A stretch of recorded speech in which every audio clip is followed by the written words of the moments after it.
Tip 1, use a letter sent to local homeowners in your market to uncover inventory, whether it's inventory for you to list or, more importantly, to help buyers find properties they're looking for when they're working with you. Writing a letter to local homeowners can be helpful. So how do you do this? Well, you have to do it the right way. First, use the tools that you have access to be able to find those homeowners. And a lot of times it's looking for the homeowners that have been in their home for a period of time, 10 years, 7 years. Look in your market and reach out to those specific homeowners. Doing it right means that you're going to do a couple of things. One is make sure if you are soliciting that you have a buyer, actually have a buyer. Number 2, make sure that you put the important disclosures and disclaimers into the letter. We don't want to be seen as soliciting business that's already listed. So this means writing a note saying that it is not a solicitation for their listing if they're already currently listed.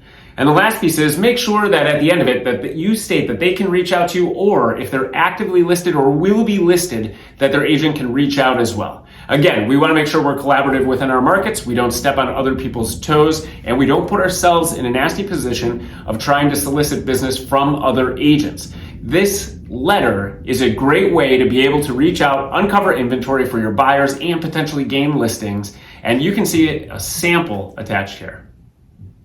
All right, number 2, the second thing that we want you to think about doing is creating a real estate review. And I know we've talked about these before, but I can't stress how important they are right now in a market like this one. I've talked to a lot of agents over the last 2 weeks, and many of them are recognizing this as a great way to be able to get in front of their past clients, their past or people in their sphere of influence who really don't even recognize what's going on in this market. So here's what you need to think about is how do I make a real estate review super easy so that I don't have to take hours sending it out to 20, 30 people that are in my sphere. So what we've got here today is an example of a very basic real estate review. It just gives a quick overview of the market. It gives a sense of what's happening or what has sold in a particular area, and it gives your potential client or somebody that you're sending this to an idea of what's happening and why it might make sense to consider listing.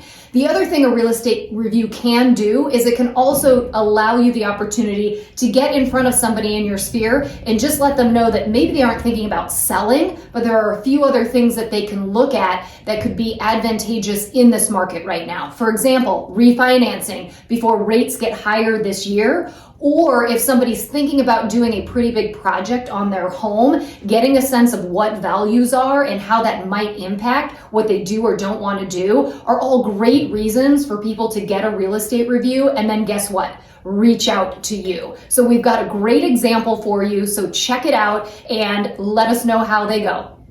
And number 3, the tip would be to party. So what do we mean by that? Well, we know we're getting to the Super Bowl, right? And so, of course, Super Bowl parties, we're still in a pandemic, right? We have to be safe. So let's make sure that that's number 1. If you're going to get together with people, be safe. But there's a way to host a party without getting together in person. And Amy's the one that made me talk about this, because essentially we're going to teach you how to gamble right here. If you're not familiar how to run a football pool, what we're going to do is we're going to set up squares. So our suggestion is set up a football pool for the Super Bowl that allows you to reach out to your database. So what does that mean? You give away squares to people in your database, and at the end of each quarter during the Super Bowl, there's a winner, and at the end of the game, there's a winner based on the score, and it gives you the opportunity to reward your database, your top referrers, with something for nothing.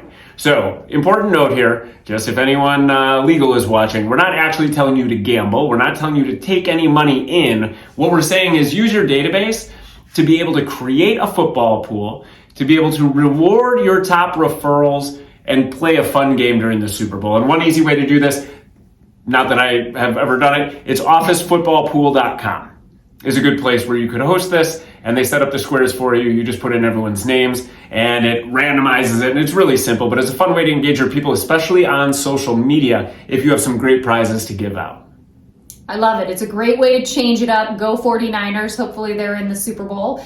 And what we want to tell you is try one of these. Try all of these. Just do something. This is a great time right now as you're trying to figure out how to create some momentum in your business. And there are some great easy actions that you can take. So give them a shot. Let us know how you do. And remember, you've got this.